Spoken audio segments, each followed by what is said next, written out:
Snad stručně o peroxid vodíku. Peroxid vodíku je žirová namodralá kapalina se vzorcem H2O2 a silnými oxidačními účinky.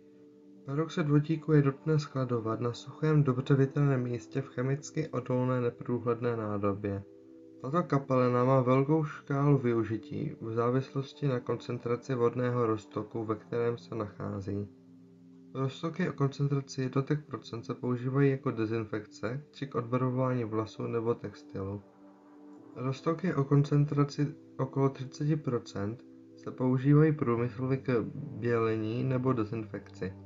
Ještě koncentrovanější lze použít jako oxidační činidlo v raketách.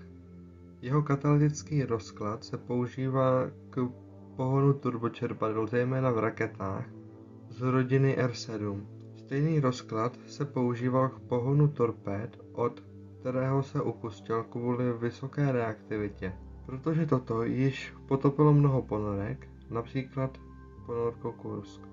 Roztoky koncentrovanější na 12% jsou v České republice zakázány pro širokou veřejnost, jelikož reakcemi s organickými sloučeninami vznikají velmi nebezpečné třaskaviny a jeho páry jsou samovýbušné.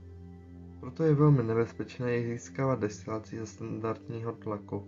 Scénář se zdroji je v odkazu popisku videa. Pokud se vám toto video líbilo, můžete zvážit kliknutí na tlačítko lajku, odběru či napsat nějaký komentář.